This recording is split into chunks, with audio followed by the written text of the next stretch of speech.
waxaa degmada ceegaag ee gobolka Sool si diiran ugu soo dhaweeyay wafuud kala duwan oo ka yimid deegaanada Sool iyo Buuhoodle iyo deegaano kale. wafuudan ayaa waxa hogaaminayay Garaad Mukhtaar Garaad Cali Buraale iyo sidoo kale Boqor Cabdilaahi Axmed Cali Dabagooye. wafuudan ayaa degmada ceegaag u soo gaaray nabadeynta labada beelood ee isku hor fadhiya ceegaag iyo sidoo kale Horfadhi. wafuudan ayaa degmada ceegaag waxaa si diiran ugu soo dhaweeyay gudoomiyaha degmada ceegaag Axmed Ciise Cawl iyo qaar ka mid ah odayaasha iyo waxgaradka ku sugnaa degmada ceegaag ee gobolka Sool.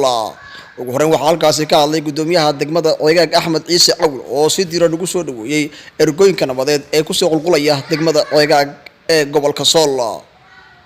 waxaana hadaladiisii ka mid ahaa waxaan soo dhaweynaynaa waftiga ka kala timi gobolada Buuhoodle iyo Laascaanood ee kala duwan ee golaha dhaqanka ah ismada iyo boqorka iyo garaadka iyo cuqaasha.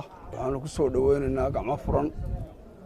waxaan idin leeyahay dhammaantiin iyo cuqaasha waxgaradka iyo ningarboodka iyo culimadaba ku soo dhawaada walaalayaal gacmo furan.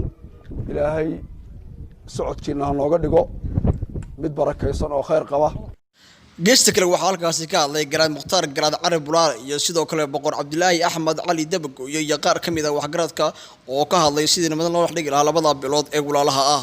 meesha aanu ka hadlaynaa waa deegaanka ceegaag oo aanu u soconay wafti ballaaran oo dhowr meelood ka timid.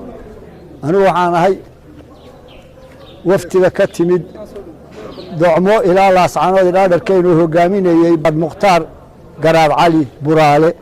waxaan u soconay hawsha meesha ka dhaqa shaqaaqooyinkaas inaanu ka qayb qaadanno, nabad ku soo dabaallo, ilaahayna la kaashanno. dadkaasina waxay u socdaan sulux iyo arrintii halkan ka dhacday sidii loo furdaamin lahaa. ilaahayna waxaanu ka baryaynaa inuu jidka toosan nagu toosiyo, hawshaana noo fududeeyo si sana ay ku dhammaato. fuuduna waa fara badan yihiin. anuu dhinaca Buuhoodlaan ka imid.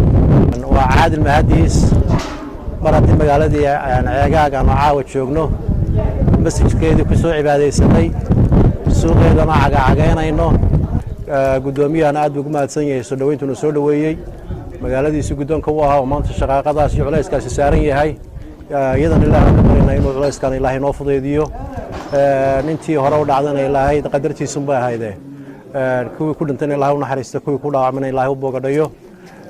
waxaa kaloo iyana farxad ii ah inaan maanta dee magaalada kii ku soo horeyn baa barkadee inaanu caawan maanta galabtana ay noo suurto gashay inaan ku soo dhaweyno boqorkeenii magaalada ceegaag oo isaguna safar uga yimid xagga iyo degaankii iyo Laascaanood xaggaas ka yimid. kana maanta ilaahay beerkooda burcad isku mariyo, culayska meesha yeelan ilaahay noo fudaydiyo dhammaantayo, nagana qaado, khayrna noogu dhammaystiro ilaahay biidni kariin. u mahadnaqaynaa. waana ii farxad anoo degmadaydii in ismadii kale igu soo dhaweeyaan. waana dhaqan la leeyahay marba kiis waxayna cidina waxba kala leh marba kiis soo horeeya yaa ka wada mas'uula. arrinta khaaska maanta la isugu yimi anigu waxaan isleeyahay si wacan bay u dhammaanaysaa oo nabad dhabay ka dambaynaysaa. qalbigayga ka garanaya ilaahayna waa u baryaynaa. sida culayska loo wada diyaar yahayna waan ka garanaynaa. waxaan aad iyo aad ugu diyaar nahay in ilaahayna aynu barino si buuxdana nabadda loo wada qaato.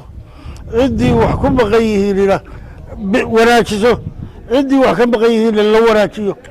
si buuxda nabad ha ugu diyaar garoobeen. nabad baanu ugu shaqaynaynaa, nabad baanu ugu ducaynaynaa, colaad baanu ka habaaraynaa, gogol baan isugu keenaynaa. way isku dhaarsanayaan, waana lagu dhaqaaqayaa nabadda markaa. ilaahayna waa baryeen inuu sidaa u aqbalo. Xuseen Xasan Cadde, telefishinka caalamiga Kalson TV.